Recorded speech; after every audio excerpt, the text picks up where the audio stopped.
Et bonjour à tous, très heureux de vous retrouver dans cette nouvelle vidéo, j'espère que vous allez bien. C'est Monsieur Apple et aujourd'hui je vais vous parler des applications qui récupèrent le plus vos données personnelles. Oui, parce que vous êtes loin de vous douter que Facebook, Instagram ou encore Uber Eats collectent un max de données sur vous et ensuite les utilisent pour faire évoluer leurs algorithmes. Donc quelles sont les applications qui récupèrent le plus vos données? C'est ce qu'on va voir dans cette vidéo. Tu es prêt? C'est parti!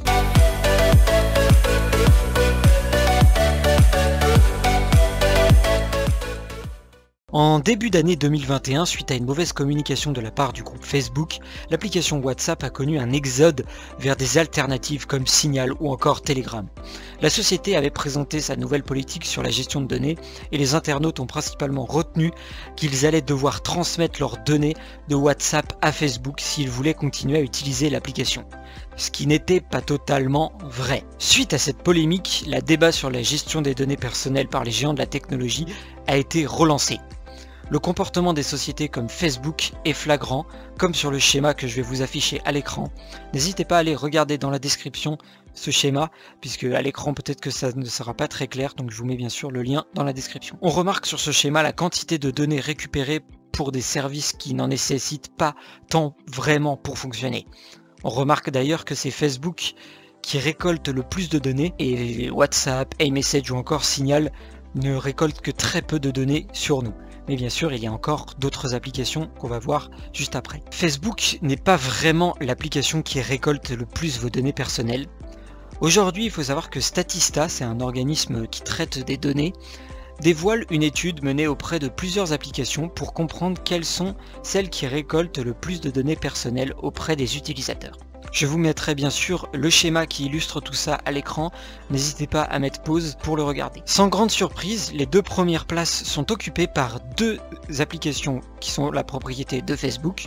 Cependant, le réseau social du même nom cède cette fois sa place à Instagram, puisque Instagram occupe la première place, mais Facebook occupe la seconde. Alors, Instagram, il récolte, oui, vous avez bien lu, 79% de vos données personnelles et devance ainsi largement Facebook qui récupère seulement que 57% de vos données personnelles. Mais il faut savoir que Facebook, il a une manière très vicieuse de récupérer vos données personnelles. C'est un peu de culture que je vous informe en fait, que dès que vous avez Facebook qui est ouvert dans votre Google Chrome et que vous allez sur d'autres sites en même temps, donc vous ouvrez d'autres onglets, vous allez, je sais pas moi, sur Zalando, sur Twitter, sur YouTube, sur je ne sais quoi, Apple ou encore Amazon, etc. Et ben, en fait, Facebook va le savoir.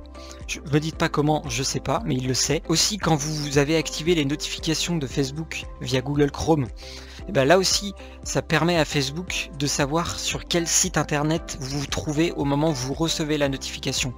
Donc vous pouvez faire n'importe quoi, vous pouvez être sur Netflix, vous pouvez être sur un site olé olé ou je ne sais quoi. Facebook en fait va automatiquement le savoir puisque via la notification en fait il sait exactement sur quel site internet vous êtes. C'est très vicieux et c'est très malin, mais je sais pas comment ils le font. Tout simplement, j'ai appris ça récemment à l'école et j'étais assez étonné. Continuons sur ce classement qui a une suite qui est assez surprenante puisque la troisième place n'est pas occupée par un GAFA mais par un GAFAM. Vous l'aurez compris, Microsoft à travers LinkedIn est sur la troisième marche du podium en stockant près de 50% de vos données personnelles. Jusqu'à présent, Google est étonnamment abonné absent. Il faudra attendre la 5e place du classement pour que la firme de Mountain View fasse son entrée à travers YouTube. Le GAFA est dévancé très étonnamment par Uber Eats qui occupe la 4e place avec égalité avec LinkedIn, ce qui est assez étonnant. Je pensais pas que Uber Eats collectait autant de données, je suis assez étonné. En ce qui concerne les réseaux sociaux les plus populaires, notamment du moment, on a TikTok, Snapchat ou encore Twitter.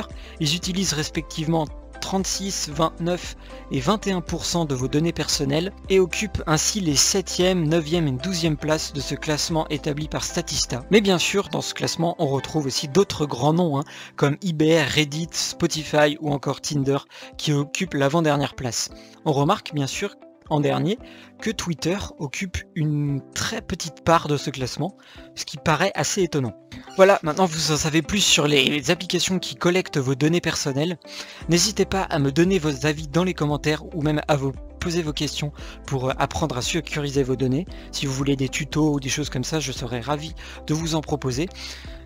D'ici la prochaine vidéo, n'hésite pas à t'abonner, à mettre un gros pouce bleu, ça fait toujours plaisir et ça fait montrer la vidéo à plus de gens. D'ici la prochaine vidéo, je crois que j'ai déjà dit ça, porte-toi bien, n'hésite pas à me follow sur mes réseaux sociaux qui sont dans la description.